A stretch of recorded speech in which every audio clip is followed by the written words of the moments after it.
Live from the Talking Joe Studios, it's Talking Joe.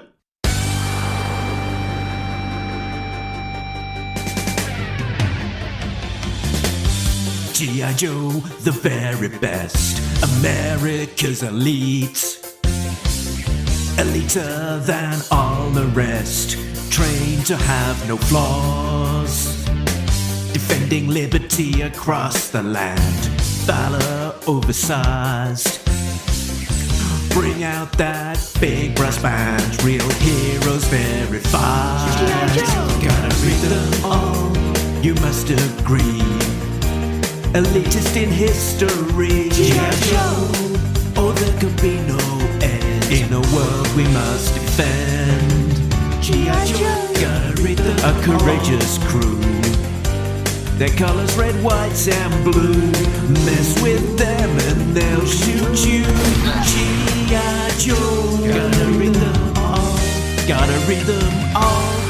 Yeah. Hey, it's me, Mark, and welcome to Talking Joe, the G.I. Joe comics podcast. Now today we'll be talking to a very special guest, which is G.I. Joe America's Elite Artist, Mike Bear. And I will not be doing that alone. As always, I will be joined by a real American Tim. It's Tim Finn. Hello, Mark, and hello, listeners and viewers. Let's bring in our guest. Here we go. It's Mike. Hiya, Mike. How's it going? So good for you of you to join us. Now, here is the preamble, the in a nutshell view, which you can immediately correct all of my fact-checking on. So, Mike Bear is from Stanwood, Washington, near Seattle. He's a graduate of SCAD, Savannah College of Art and Design, where, upon graduating, he worked on a 9-page story, Major Bludd versus Recondo, for G.I. Joe Special Missions Tokyo. He then went on to work as the regular artist on G.I. Joe America's Elite for Due G.I Publishing, with a long run of issues 21 through to the end of the run of America's Elite, and indeed the end of G.I. Joe at Devil's Due with issue 36.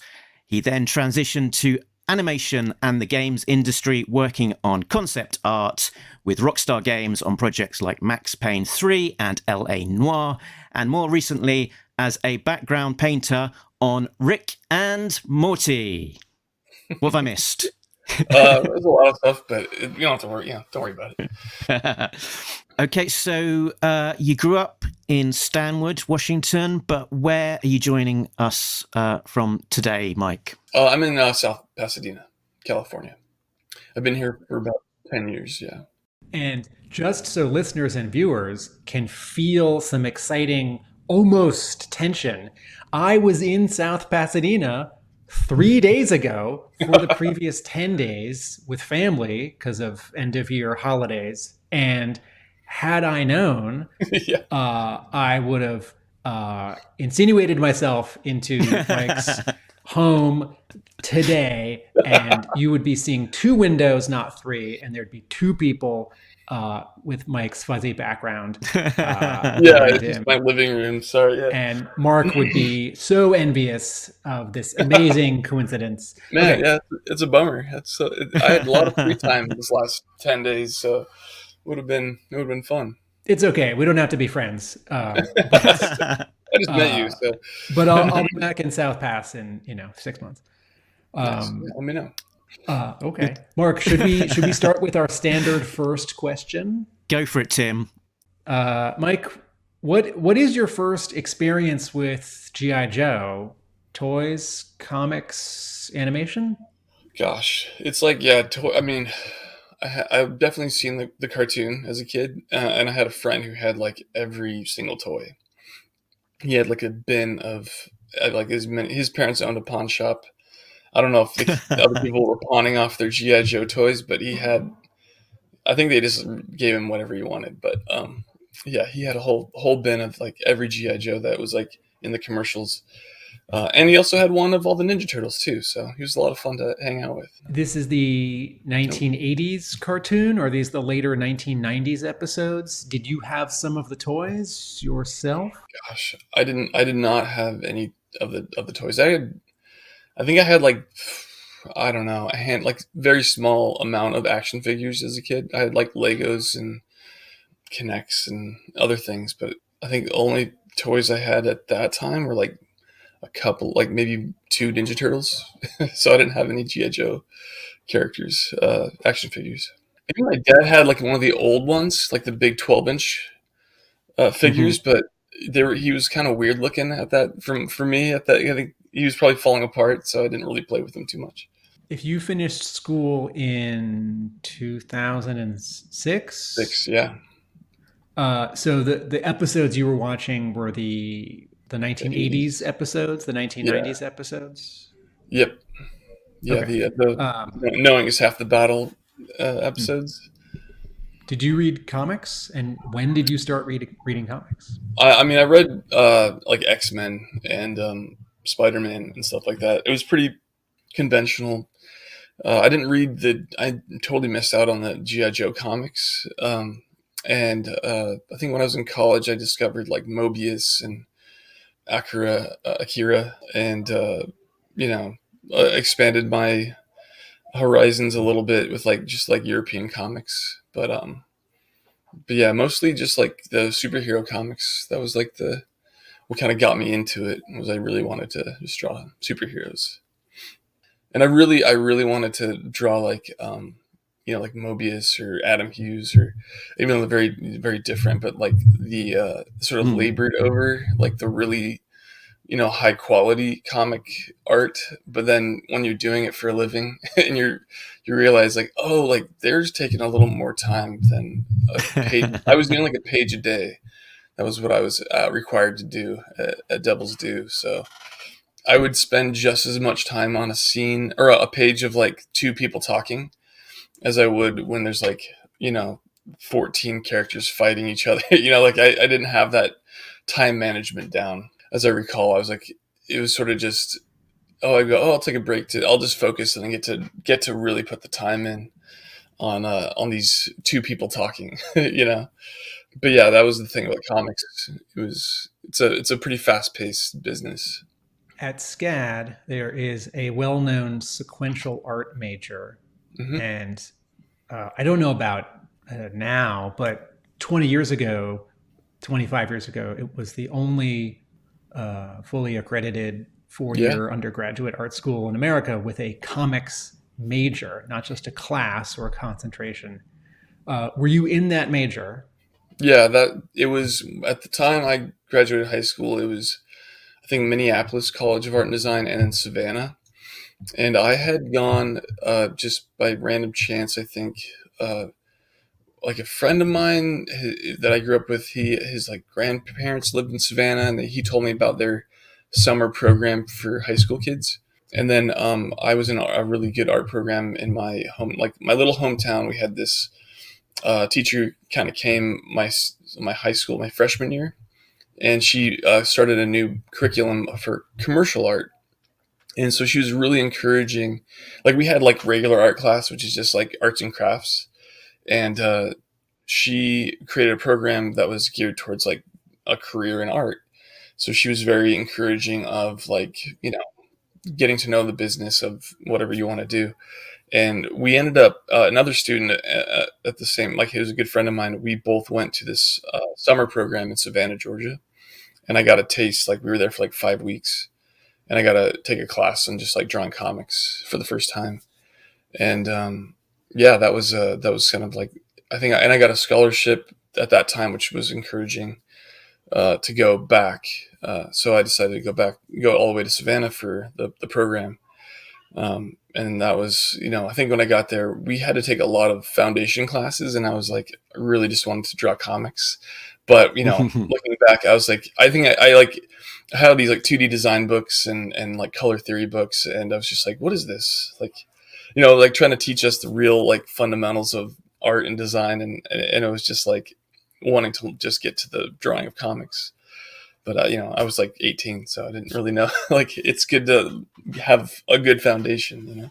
And was it always the idea that SCAD would be the stepping stone into a professional career in comics?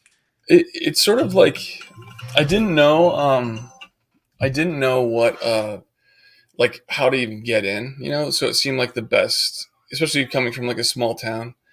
I was, the closest city was Seattle, and there, as far as I knew, it was just like a tech, and you could build airplanes and work at Microsoft. I didn't know anything about video game, like as a video game business, like what, or even what concept art was. So art school was like the only option for me to like understand like what is like how do you make a living at it, because my teacher, my high school teacher, she was a graphic designer for like Nordstrom's, which is a clothing store. Her experience in her job wasn't really applicable to like jumping into this kind of into comics or into video games. So art school is definitely the way for me to do it. What were some things you learned in college that you would apply to drawing comics professionally? What were some things that you didn't learn that you wished you had? Yeah, that's tough. It's like, I think my initial experience was we had like a storyboard, a teacher who was like a storyboard artist. And so I was coming in with more of like an illustrator's, like wanting to like, make everything really detailed. And I wasn't really focused on like the beats or like the just visual communication between panels. And so that was a big like eye opener, was like, okay, well, number one, it's like, it's more important if it's clear, or what you're trying to say versus like being a beautiful drawing. And that was always like a conflict, I think, especially like, comic artists and storyboard artists, like, especially story artists, it's not a really, you don't want to spend too much time on these beats because you just have to do so many of them. And comics, you're like, I want to make it look pretty, but I also want to tell the story. And so that was a big learning curve, was like trying to, that's something I probably, never really got to or mastered, I guess, because I really just wanted to, like, as I went on, I think my senior year, I started taking painting classes because I really just liked the process and the build up of an image. And I think comics was more like, you need to be like, I love the story and how you tell it. The beauty of the drawings is, second place to the story. And that was like a challenge, SCAD was a bit of a feeding ground for Devil's Due, that a lot of SCAD graduates went on to work on Devil's Due and G.I. Joe at Devil's Due, specifically like Chris Lai and Robert Atkins and Mike O'Sullivan. I'm probably forgetting some other names as well. Did you encounter any of those as sort of contemporaries while you were studying? Oh gosh, so my friend Rebecca went on. I'm trying to think. Is there some classmates that did like a little bit of work for Devil's Due, but I don't. It's like, gosh, it's been so long. Can't remember everybody. But yeah, I remember Mike. Mike was the guy that hired me, basically. Like, we did like a review, and I'd done some, I think it was 12 gauge comics, some sort of haunted Savannah story. What was that? It's like there's a car. There's like this like it's so funny. I'm like trying to remember. My brain's going haywire. But I'd done a story, and I remember Mike gave me that job opportunity to do that Tokyo, that sort of G.I. Joe special short story. And then that led to the, doing the series. And I even moved to Chicago and worked in the office because I was just like 22 years old and just wanted to get out of my parents' house. So I was like, figured like getting an actual experience in an office would be valuable, and it was. It turned out to help me, in the future, just like getting like a games job. That just a quick addition. That 12 gauge comics comic you contributed to was The Ride, The Ride, yes. which I think has also been published by Image. I haven't seen this in forever. There was an interview where you also mentioned like a Pearl Harbor comic book. Is that right? Oh yeah, that was my first like exchange of art for money for drawing comics. I did this like educational Pearl Harbor book. I worked a summer job. I was fishing in Alaska, this, like sockeye salmon fishing, drift net fishing, and then I came home and had to draw this comic. And I was like, I'd rather do this than that for a living. I think I was like 20. I think I was 20, 21. Yeah. Had you finished the 4 years of school when you started drawing for Devil's Due? Did you fully finish school? Did you? Yeah, I'd graduated, and I was back. Yeah, it was funny, like coming back from like 4 years, with, like making new friends, and like the energy of like, oh, we're all like gonna go off in our careers, and the only place I could go back to was back to my home, my parents' house in my hometown, and I think it was sort of, it didn't start up right away, but I did a little job, and then I got the full-time opportunity. But then I was just drawing comics, like I was like basically drawing at night. I don't know, the way that my schedule was, I would just work all night and then sleep half the day away. But yeah, it was pretty much like maybe 3 months after I graduated. And do you remember, was like the sort of like the G.I. Joe special missions here is your, I guess, most high profile paid work to date there? Did it feel quite pressurized to try and, get it right going out the gate? Yeah, I mean, I think it was, I haven't seen this in so long. Yeah, I mean, all of it really. I was like, yeah, I've always like tried to make it, I was always trying to make it look as best as I could. And especially initially, you're like, oh, I got to make it, And the other thing, like the full 9 pages. Yeah, it's hard to look at. Yeah, it's like I'm not looking at it now. I was just like, I think I had like a mirror in front of my desk, so I was just drawing myself in every character. And it was like before I like really knew how to like design unique looking faces. Yeah. That was the thing too, is like casting the characters. You don't have a lot of time to do the concept art. You just kind of jump into it. So, Mike, drawing G.I. Joe is very different than drawing Spider-Man or X-Men. It's a licensed book, so you're not just dealing with your editor. You might be dealing with Hasbro, or your editor is dealing with Hasbro for you.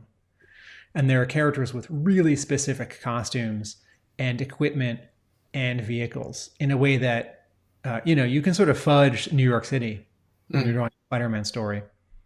Did you have a sense with this earliest work in comics that this book was different than other books, or were there particular challenges you remember? I mean, it's one of those things where like I really didn't have any other experience, so it all seemed like normal, and I really didn't have the sense that I think Mike O'Sullivan was the only person I ever got that feedback or directions or references from. I don't think I ever dealt with any Hasbro. He might have, but on my end, it was just sort of like, go, or get the job done, and make sure that the costumes are correct. But it wasn't like, but yeah, I didn't have anything that I could recall that was like, this needs to be redrawn or redesigned to be more accurate. I think it was like, here's a toy, there you go. And that was like, it was all if it's already been like, a lot of the stuff is already established. So it wasn't like, I imagine if it was like, I'm making a new character that's going to go on to influence a toy, that would be, you'd get Hasbro in there, like, scrutinizing it. And I guess if you based yourself in the office, that there were people around you that could give you sort of almost real-time feedback. And I think Sam Wells had basically every single G.I. Joe toy. Oh yeah, as well, didn't he? Yeah, I mean, I think he has a toy store now. He's had a toy store for a while. Yeah. But yeah, I mean, it as far as I remember, it was I don't think it was like too like, you know, like specific or man, yeah, it was just like here are the designs that's all established, and then just like, make it look good, or like, and clear, like follow the script. So So, Mike, you moved to Chicago to work at Devil's Due, yeah, yeah, that and was you were there for a year and a half or 2 years. just a year. I made it a year. We I think halfway through, or I don't know how long it was. The license, the series ended, and then they put me on Voltron, and I was drawing from like, it was interesting because instead of a script, I was given thumbnails to flesh out. So like, it wasn't really much for me to get out of that as a creator. You're just kind of making somebody else's work more detailed than doing the work. So I was kind of done with comics at that point, because there's something more. It's like the challenge of translating a script into visuals, and like figuring out your layouts, and emphasizing certain panels, and just like being a storyteller. But drawing comics based on somebody else's thumbnails was like, it's like, felt like a wrist kind of deal. So I was kind of over comics at that point, and I learned, like, it's not a great way to make a living. I wasn't making very much money, and I had friends, and again, art school. Thankfully, I got to meet a bunch of people that were in different fields, like games and animation, and I didn't know any of the concept artists, but it led me to, I moved to LA, and then I got to hang out with some friends who worked at a studio, Blur Animation, and I would go and talk to the concept artists. And I was like, a lot of them had gone to Art Center, or like, I'm trying to think if there's other schools. Like, some of them had gone to school in Cincinnati, I think, too. But their emphasis was like, concept and painting and design. But art school is really good to introduce me to other types of careers. At the end of your time at Devil's Due, it sounds like there was not an attempt or thinking that you might try to draw comics for other comics publishers, right?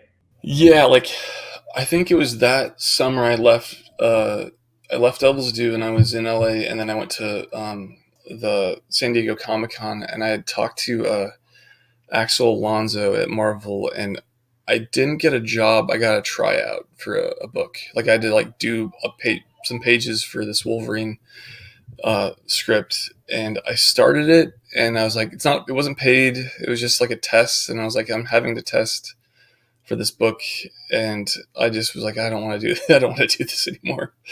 Like, I didn't like. There wasn't like a, here's your next job. It's sort of just like, I didn't have like the passion for it, I think, and I didn't finish it. So then I think at that point I was looking for other like I had applied to be a concept artist for a bunch of studios, but I just didn't have the experience or the portfolio at the time. So that was I think it was just like, I just felt like the comics, it was just, it was very tiring and a lot of work. And I know some people are just really passionate about it, but I think I discovered I really didn't have that. I didn't have it anymore, Is it fair to say that games and animation pay better than comics? I mean, I guess it depends on like how popular you are as a comic artist, and like how well your commissions sell for. So like external, I don't know what page rates are for like, the big top artists, but to get to that level, I imagine it's like, it'd be many, many years of not making a lot of money, versus like having a career in games, in animation. It's like, the pay is standardized, and I'm in a union, and so it's a decent living. The only problem is it's, like any creative field, it's not like always guaranteed work for, seasons don't last an entire year. So there's a bit of picking up other stuff. So just to pick up two threads from that, if you're in a union, games and animation, you tend to get insurance, Yeah, like benefits. I've been on hiatus from Rick and Morty since October, and my insurance, like you have hours that you put into it, and you pay your dues, and my insurance runs until like, uh, gosh, the end of 2025. So even if I didn't work at all this next year, I'd be insured, which is great. Do you have an expectation that a new season of Rick and Morty will come your way before the end of Oh 25? yeah, yeah. I mean, I have a, I've been. There's no like 100% guarantees on anything, but there is a new season they're already working on, and I've been asked to come back in February. So So when you say that games and shows are seasonal, you mean that the people working on a game work on it until it's done, and then they don't necessarily get rolled over to another game at that studio. And with a show, you work on a season, and the next season does not immediately start up right after yeah, that. So you yeah, work for a chunk of months, and then you don't work. yeah. It tends to like, and there's trends too. Like certain shows will. If you're, I'm just a background painter, so you can work like not like 9, 10 months on a season, and sometimes the show doesn't get picked up. When I moved here 10 years ago, there was like so much work. You could always find a job, and right now it's kind of like I think games are having the same issues, but it's like it's kind of dry out there, just all entertainment in general.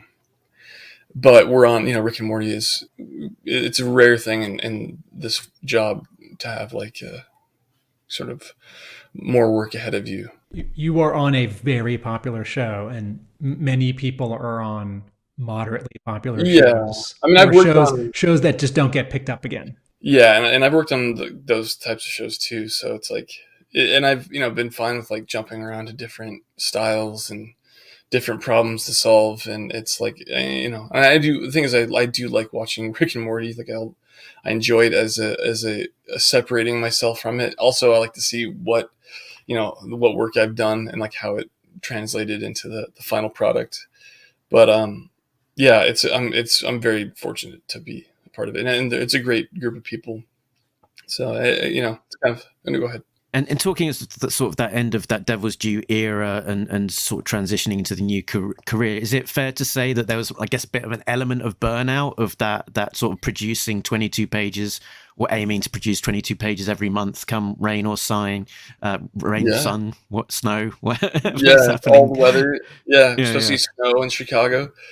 Yeah, it was like a page a day every day, and for 2 years, and then I took like Christmas break, or like a week off. And then you're behind, Yeah, I mean, or pretty that much. someone draws an issue and you get to skip one. Yeah, I think they had done I think by the end they were like mixing in some other artists into to, I don't know if they were like trying to make a deadline or like they had I don't know how it worked or why they brought in more artists, but, yeah, it was like way the schedule was like one person couldn't have done it.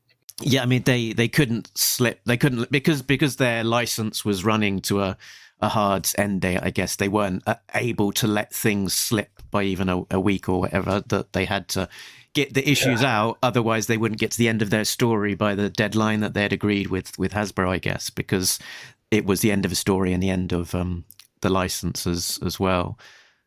Yeah, it was, it's like I was thinking that paying your dues for your first job where it's just like that level of, speed and, then I think of the name of the company, Devil's Dues. I was like, oh, All right, so just to go back a moment, just to do one more contrast between comics and games or animation. Comics artists, there is no union in comics, mm-mm. and there has never been. And so most comics artists are freelance, and then the rest are freelance with exclusive deals with one or two publishers where they get insurance. But Yeah, okay, and I didn't even know that like the exclusive deal part. It seemed like the only way you could ever do it is if you lived somewhere very cheap and you could afford to pay healthcare on top of it, or don't have it. I don't. I mean, I don't know. there's a strata, and I don't know how big it is, of people who work in comics who have a spouse with Mm.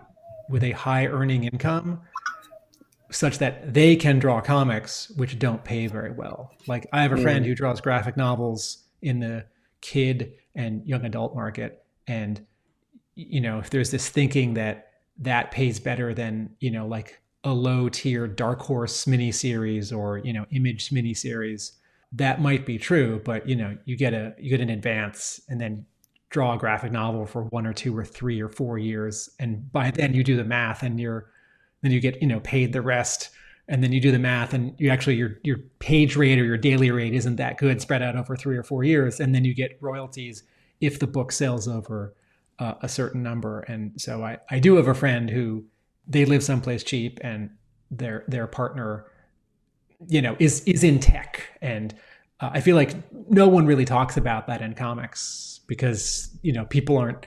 It's rude to ask someone how much they make, and it's rude to say, "Is that enough? Are you getting by? How do you get by?" I mean, gosh, you can't even talk to your own friends about the details of how they pay the bills and all these things, because it's like, yeah, you don't want to it's like one of those things we're not supposed to talk about, but it's when you look at all the connect the dots, you're like, oh, it's not just you have to have some special circumstances to be able to take those kinds of like financial sacrifices, because I think it's just, I don't know, I like to have the sort of just standard like be able to save money, have healthcare, just human adult things that we should all have, that shouldn't be so dependent on your career, but that's just where we live, so can't really help it. I do remember meeting Canadians who were comic artists, and they would just brag about their healthcare. I was like, you know what? Screw you. Mark, you ask a G.I. Joe question. I've been talking. Yeah, so one of the things that we noticed sort of when we were looking at back at these issues was just how great like your first few issues looked, and I think people this is like the Sins of the Mother arc, which started with issue 21, and particularly those first 3 issues where you had Clayton Brown on inks as well.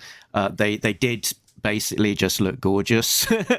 and I think this was a rare arc where when we do our our sort of discussion of the issues, we give it a score at the end, and I think I've only given about 2 10s, and this was one of them. Whoa. So it was a particularly particularly great arc, and I think a lot of people hold that phase of the Devil's Due era in particular, high esteem when they're considering the overall work that this is, the World War III era that you worked on is kind of like the high points. So have you got any thoughts on this sort of like introductory kind of getting started on the book, and particularly that art shift as well from being pencils and inks from someone else to just pencils only? Yeah, I was kind of bummed when they just had me do pencils only, and because I really I think my style was I wanted spot blacks and high contrast, and that was just like, oh man, I didn't have the I probably should have just gone for it. There's some great artists like James Herron who ink their own work, and I was just like, I wish I had attempted. I think in Voltron I did a few pages where I was just kind of experimenting, and I think I was just like, oh, it would have been so meticulous, to try to get it to be perfect, and I didn't have the confidence, but I would have loved to just had everything be like this kind of shadow, lots of shadow and textures and all that stuff. But when you jump to just pencils, it's I remember being kind of bummed about that. Both arcs, Sins of the Mother, which had inking, and World War III, which did not, benefited greatly from the color work of Jean-Francois Beaulieu. Yep, it's amazing because you can tell he's fast. He doesn't do a lot of polish, but his color choices are just so good, and his energy is really good. So like, yeah, I was happy to get to have worked with him. It's like one of those things where, like, I wish, I wanted to do everything, but I was glad to have people that were, and by the end it was just him and I that were doing he was coloring my pencils. And but yeah, I always liked how his choices and tone and mood and all that stuff. Were you penciling differently once you did not have an inker?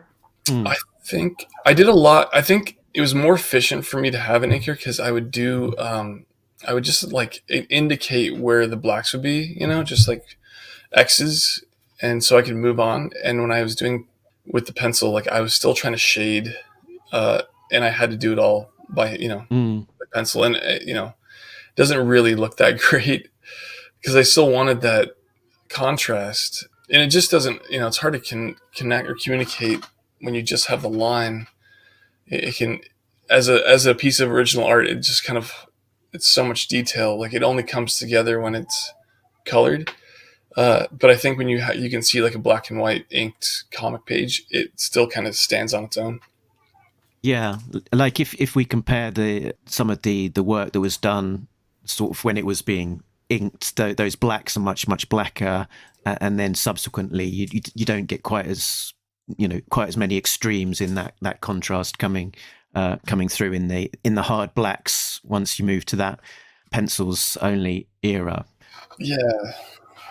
But I guess the big challenge with G.I. Joe often is just the massive cast of characters, Yeah. and particularly for World War III, it was, I think, the most ambitious G.I. Joe story, full stop, ever up to that point in terms of trying to incorporate as many characters as possible. So there was a lot going on, both in terms of the diversity of the cast, but also, I guess, in trying to cram in a lot of those characters onto any given page quite frequently. Oh yeah. How did that challenge kind of work?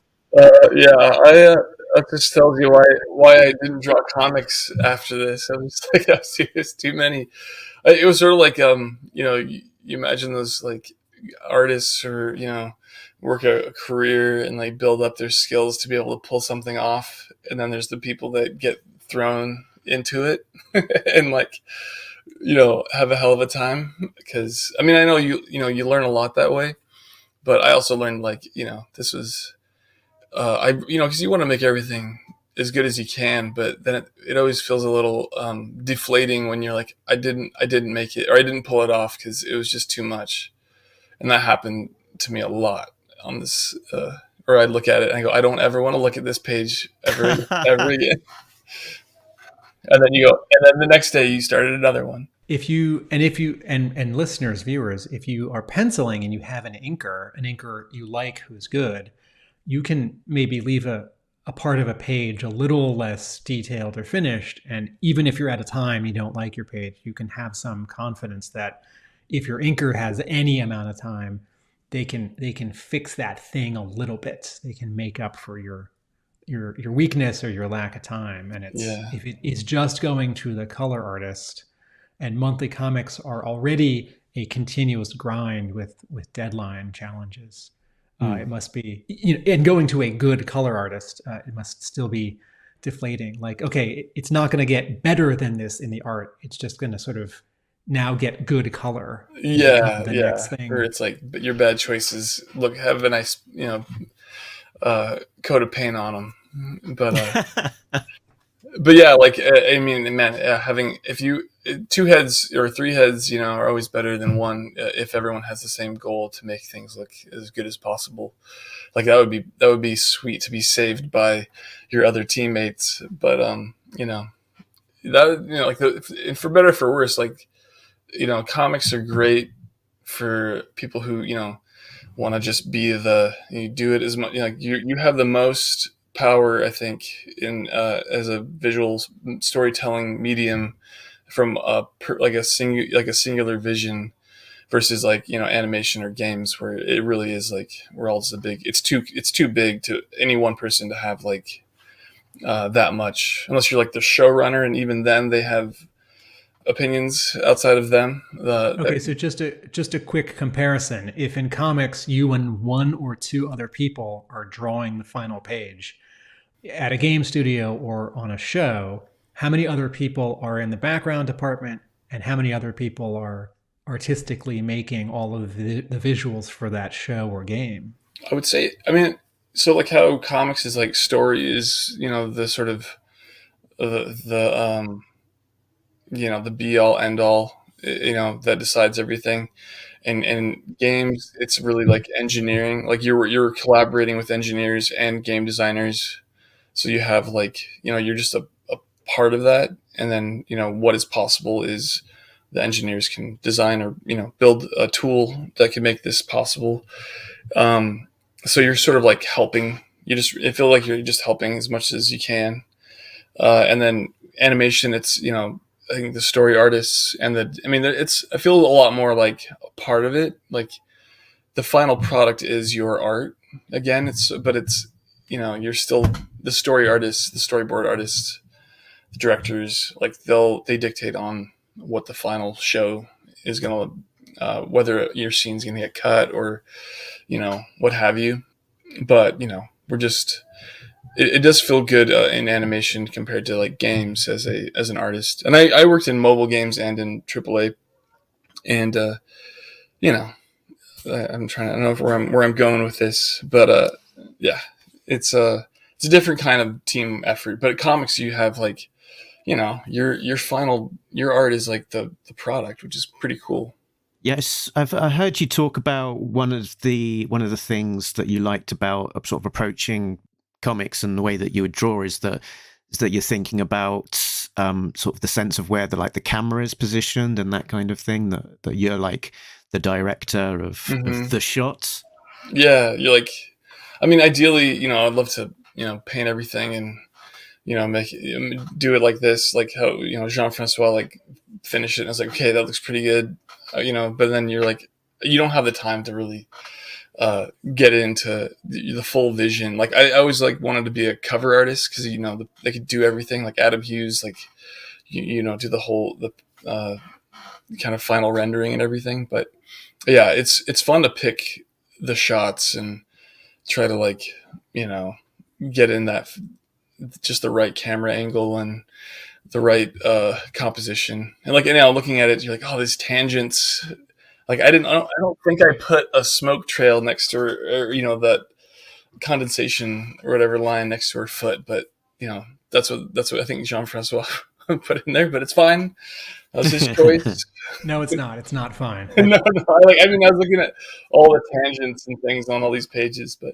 I was going to say, in terms of covers, you did a handful for your run, not absolutely every single issue. We guessed that it was probably just in terms of deadlines that was you were there was a lot being asked of you to be able to do just the interiors, and then to put demands of a cover on top might have just been a little bit much. That was what I was doing at night to try. I was like, oh, you want to do a cover? It's like, yeah, but you have to do it after work. Right. Can you talk about working at Devil's Due and having that office job, drawing in the Devil's Due office? Because that's pretty unusual, right? People think of the Marvel bullpen of the 1960s, which wasn't really a thing anyway. But Devil's Due was unusual. Yeah, it's like, I'm glad I got to do it because I remember, I was like 22, 23, I think. And if I didn't, it was hard to just work by yourself and not have, a rich social life, and I think at least having like being in an office with some nice, good people and like getting lunches with them and stuff. And just, like it was a big boost to that period of time because I'd done a year just doing freelance. And it was like not enough money to like live on my own. And, it was interesting, early 20s. I don't know. It's a time where you're young and healthy, but also kind of full of anxiety and uncertainty about what to do, what you're going to do and how you need, I need money to do things. And so you really, and then, like, yeah, getting out of the institution of college, it's like the real education begins kind of thing. Mm. And Devil's Due, it wasn't just that you were in an office with nice office people. There were also artists there. Tim Seeley was Tim Seeley, there. yeah. Mike Norton was there. Blaylock was there. And Yeah. They were well. Blaylock was on the phone and making deals, but Yeah. those other two guys were drawing. But like Tim and Sean Dove, he like was like a graphic, sort of like did a lot of our putting our books together. And then Sam, yeah. So we would get lunch with those guys quite often, and getting to talk with Tim about art and his kind of, and his his sort of like writing and his creating. He loves comics, like he loves the medium, and he's very like has very like specific tastes. So it was nice to be exposed to those kinds of guys, and yeah, it was just different from what I'd been exposed to. But yeah, and everybody I knew was like from either like Wisconsin, Chicago, Michigan, like, and I was like all the way out on the West Coast. So yeah, it was a good experience. Mike, how were you different as a comics artist, or how was your approach different at the end of your time at Devil's Due than it had been at the start?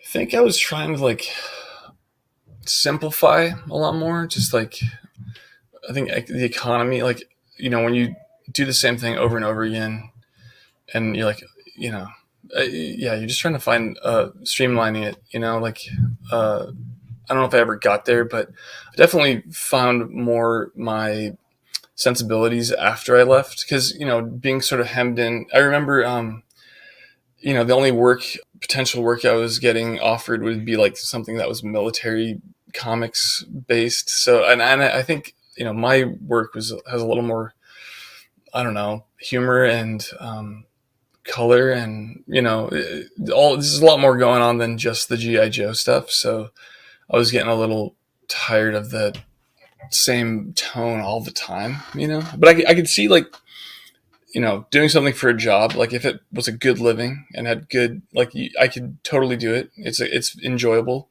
but to do it sacrificing, financially to do it, it's a different thing, What I'm seeing on this page, which is a little bit further on in the run, is that it looks like this was probably done as a rough digitally for the composition, Mm-hmm. and then tightened up with pencil, printed out and then sort of tightened up and finished on paper.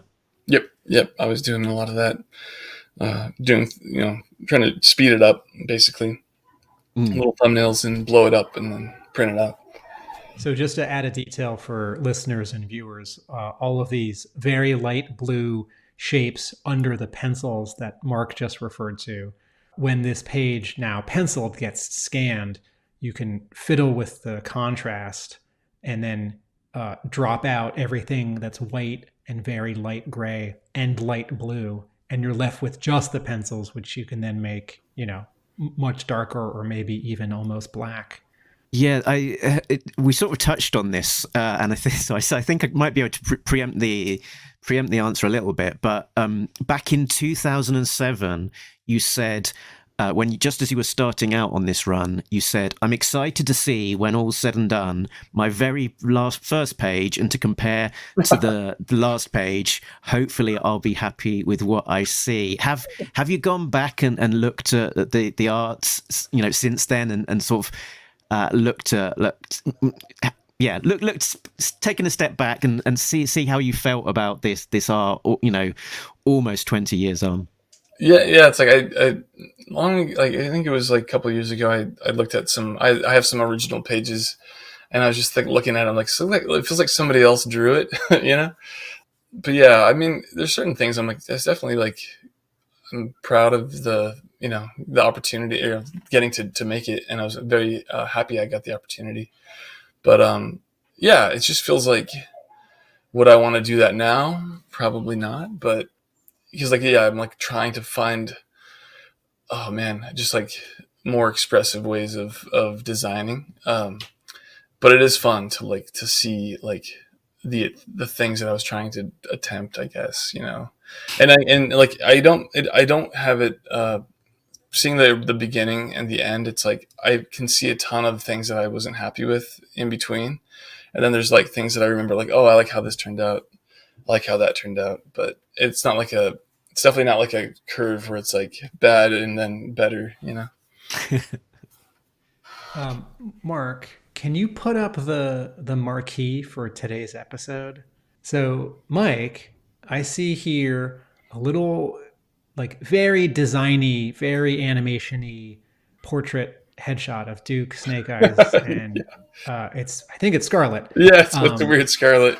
But So, which leads me to assume that in the years since drawing G.I. Joe professionally, you draw them every day, every week for fun in a variety of video game and animation styles. So tell us about these little cartoony headshots. I think it was, I mean, a lot of this I did back when I was at PopCap in Seattle, and it was like my brother's an artist as well, and just the long story short of it is that he has a very cartoony style, and then I was sort of leaning away from the serious art and getting into like, you know, just something that makes me laugh and, you know, makes my friends laugh.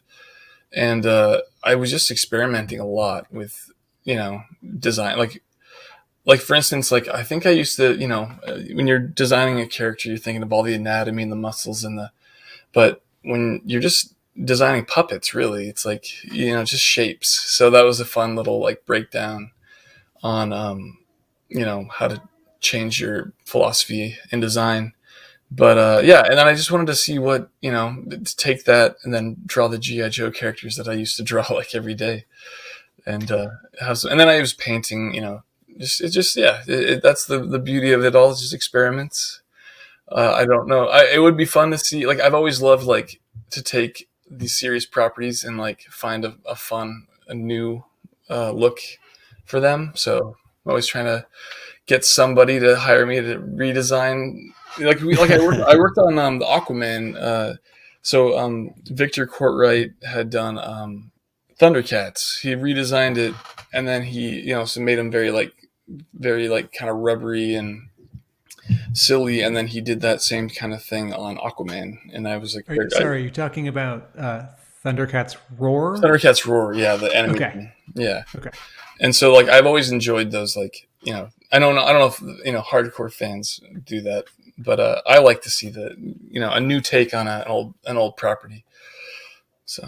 And you then worked on an Aquaman animated film? It was like a 3-part like mini series, and I just did some like background characters and story moments, story beats, and then I did some background paints. But yeah, that was fun. Yeah, and because looking at like your post G.I. Joe artwork, kind of as someone reading who has read the G.I. Joe and sort of recognize your style from those issues, you wouldn't really necessarily guess that it was the same artist. There's a lot more kind of cartooning and sort of playfulness and animated kind of look to it. You know, this is closer to something like the Iron Giant than than a real American hero.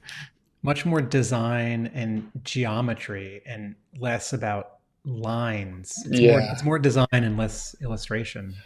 Yeah, and like, you know, I go back and forth, but I do like, I think, shape overall. And I do, you know, I worked in line recently on I've worked in line on a lot of jobs, but I always just like the final full color lighting, you know, which is why I'm a background painter mostly, because it's like the one job, it's like there's not a lot of you know, challenge. I mean, it's challenging in a fun way, I guess, but I feel most confident in, I think.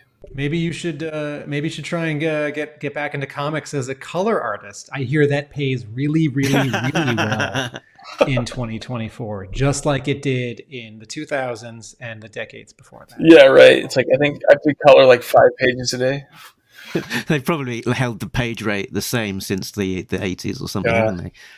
Here's a random question for you. The very last issue of G.I. Joe from Devil's Due, issue 36, had a variant cover released for it, which was a Devil's Due staff variant, which was given out to members of the team who were working at Devil's Due at the time. Did you ever receive your copy of this book? I don't know. I don't remember that, and I don't know if I mean, I might have. I think I've moved about like 10 times since then. But yeah, I don't remember. Like, this is what I imagined this podcast to go like, where it's like, what was I doing? This is one of the rarest G.I. Joe covers, because they only printed a handful because they were only going to give it to members of staff. They were only going to. It was planned to give them out at a staff party that never happened, and then the remaining copies that weren't given out got damaged in a flood. So there's only a handful of these in the wild. Yeah, I don't think then I probably didn't get one. I don't know. I don't want to like disparage. They might have given me one, but I don't think I was just looking at my comics. I only have a few now, but I don't have that one. Because one of the things about your work on G.I. Joe that we've not touched on is the work you did specifically for Hasbro. So you did some I don't know if you did any character like toy design, or if it was just all package design. No, it was just the packaging. So there's a handful of illustrations that are kind of out there in the wild. So this Duke that was part of the Resolute box sets.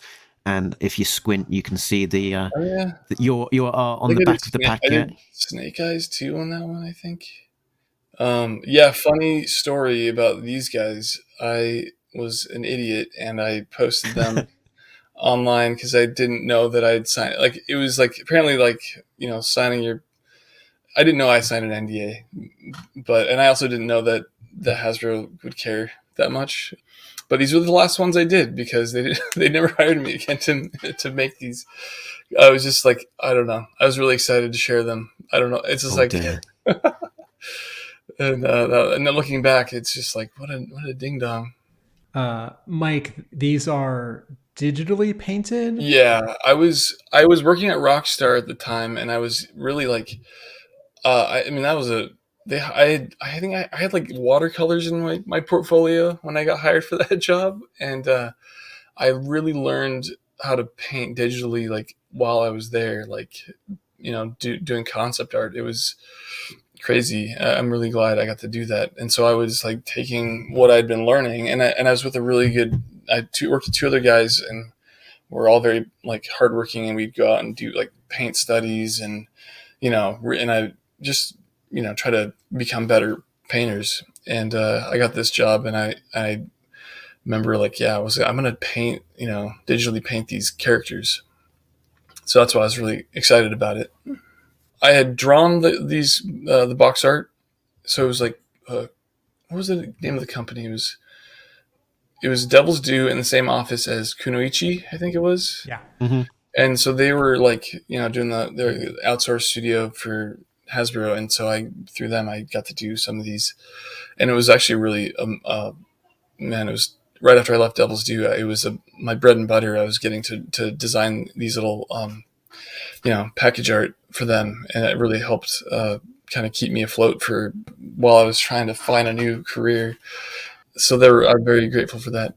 Two quick questions. One, just to clarify, you did the pencil art for these and then also digitally painted. It was just this last series where I did the art and the color and the paint, but all the other ones previous, I couldn't even tell you which ones I did because they were given to a digital painter, and they kind of, you know, made it their own. Okay, so is this like 5 or 10? Is this a couple dozen package? I think art where you did the pencils, yeah, and then also a couple at the end you also digitally painted. I don't know how many I did, but I did most. I think at least a dozen. I couldn't tell you, but I think I did more in pencil, and then this last set, which I think you have right here, they're all for this series of toys, and I did them all digitally. Joe fans, these were on display at Joe Fest in Augusta, Georgia in August of 2024. They were at the Joe Declassified booth, which has several signs that say, please no photos, which is why you haven't seen photos of these from a convention, because a collector owns them and graciously let Joe Declassified, this small nonprofit, which sets up at 2 or 3 conventions a year, just to have sort of this informal traveling museum of rare G.I. Joe artifacts, had some Mike Baer pencil artwork from Joe packaging, toy packaging. Oh, that's cool. Yeah, I must have had it at a show or something, or maybe they. Yeah, it's like I'm sure I sold it. If somebody was asking me about it, I was like, "Yeah, I'll send it to you." Yeah, and I might have drawn I probably drew these in pencil first. At that time, I was still, kind of drawing, and then I would paint it, basically color it. That's cool. I didn't. There's a no photos policy for Joe Declassified, so unfortunately we don't have the images of those particular ones from the show. But I can't remember with concrete certainty which ones were at the show, but it did include a Cobra Commander, which was going to be included with a comic 2-pack, which was the last of those sort of Resolute comic 2-packs, which never got released. So I think that specific art only exists as a concept stage, because the actual product never got released for that particular illustration. Huh. Yeah. It's like, so long ago. Mike, do you ever, in these stretches between gigs in animation or games, do you ever think, maybe I can try out some networking people I know in comics and get a small comics gig, like painting a cover or, drawing a 3-page story? Or is it that the effort you'd put into that, you could just put into those 2 fields where you already are? It's interesting because it's like, sometimes I'll get work, I got a job recently from like work I did like 10 years ago. And, the tone of it was like, oh, this is what you did, here we want, something like that. And then, so a lot of it, like it's almost like building, if I make an illustration or do something where I'm like, I really want to try something and, put it out there, that almost kind of leads to some kind of job. And yeah, as far as like connections, like I think once I got out of comics, I was only, doing it for 2 years. I didn't really make any serious like work, freelance kind of. I think I did a cover for Bravest Warriors like 10 years ago. Like, and I fully painted it and it never led to anything, and they just let me do whatever I wanted, It was really cool. Boom was paying really well at the time, right? I think I made like $300 or something. A week's work. Yeah, I mean, it was like, it was definitely just for the practice. And, sometimes you hope these will lead to consistent work. But yeah, like it's really like, we had a writer's strike last year, and that was like, I was doing, people that I used to work with in games, like I do some freelance here and there. I did a Gnomon kind of tutorial, I did like a recording, and that was a job. And so like it's random things to kind of fill in between the regular work. But yeah, it's always just you never know like what you're gonna. With the variant covers in the comic kind of industry at the moment, it means that you're not just getting your standard cover for any given issues. You might have up to 50 other issues. If it's a G.I. Joe issue 1 released from Skybound, up to about 60 odd other covers that happen to be released. So there's lots of scope for more than just one person to be given a shot at drawing a cover these days for any given issue. And there's the phenomenon of retailer exclusive covers and things like that. So yeah, it would be really exciting for you to take on G.I. Joe again 20 years later, doing like a variant cover in this sort of different style, and seeing that other side to some G.I. Joe art from you. Yeah, I would. I mean, I'd absolutely love to do something like that again. I did. Reminds me of. I think I did a commission of. Gosh, can't even remember their names, but I'll send it to you. It was like the last GI Joe art, and it might have been like 8 years ago I did it, but it was like I did it on pen and ink on paper, and I like sent it to somebody, and that was fun because it was just like the most pared down version of like not too many it's more shape based GI Joe, but not like comically exaggerated. So I'll share that with you guys when I can find it. There is occasionally sort of whoever is publishing GI Joe comics, occasionally that company editor reaches out to someone who has drawn GI Joe in the past, like at the previous publisher, and has them draw a cover or an extra. And I certainly hear you that you don't have a lot of or any contacts in the comics industry. I will say, if somehow you draw a little bit of GI Joe in the next year or two, I can guarantee you it will sell at least 2 copies. It's good enough for me. I own a comic book store. Yeah, I own a comic book store. So if it's not some expensive, that's cool. Rare edition, I can guarantee you'll sell at least 10. What's your comic? I was like, what's your comic shop, Tim? Because I remember, like, specifically of all the places I've lived in the country, Somerville has like a very healthy comic book. Like, I don't know, there's like lots of more stores than I'm used to seeing, and it seemed like they're often. When did you leave Somerville? It was 2011, 2012. Hub Comics. Hub? Mike, have you been to my store? I have, like, a long time ago. I think is it Joe? How do you say his last name? Joe Quinones? Joe Quinones? Yeah, I used to see him there. Or like, I don't remember exactly. It's all blurred still, but to pick up on that thread, yes, Hub Comics, Somerville, Massachusetts, is 4 square miles and has 2 comic book stores. So a mile and a half from my store is another store, and then a mile to the north west is another store, and then a mile and a half like back to the east is another store. Yes, Greater Boston has a high percentage. Anyway, but yeah, it was Boston. Like, I love that city. It's sort of like I wish it's sort of like a great place to be from, because I was being from the West Coast. It's like I didn't know anybody, so that was the only downside. But I do I really enjoyed the time I was there. So wrap up question from me is you were working on G.I. Joe back in 2007, 2008. It was basically your life for about a year and a half or so. And then since finishing up on working on G.I. Joe, what's your relationship been like with the property? Have you sort of kept an eye out for what's going on? Have you been reading any of the comics? With the Skybound relaunch this last year, it's made some big waves. Has that caught your attention? I have very little knowledge of comics in general at this point.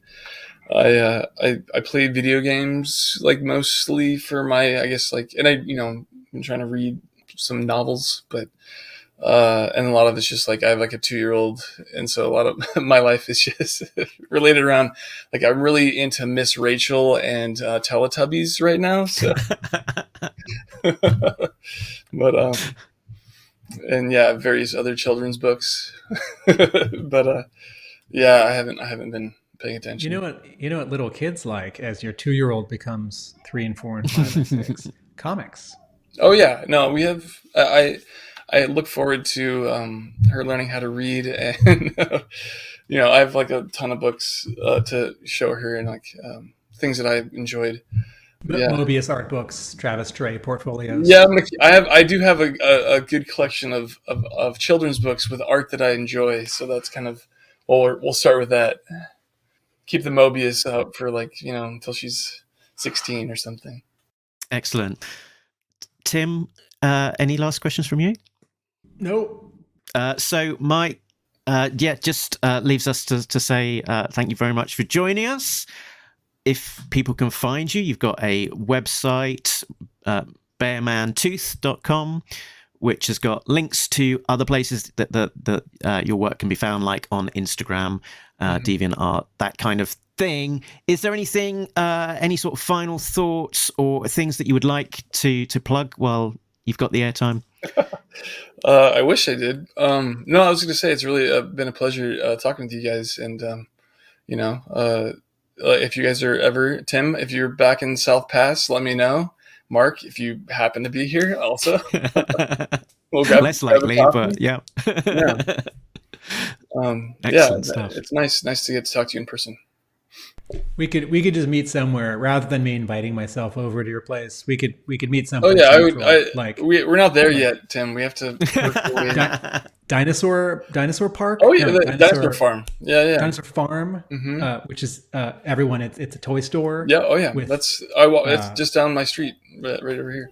And almost everything is dinosaur themed, but it also has a little bit of kids books, and we got our magnet blocks there. We got some like frisbee. Like every now and then, I can't go in there because I want to buy toys for my baby and me. So we've already established you like dinosaurs. yeah. I don't want to draw them anymore, but I do like the toys. Very good. So I think that is it from us for now. So it just leaves me to say, please remind us, Tim, that Nobody Beats Talking Joe, an international podcast. Laters. See you guys.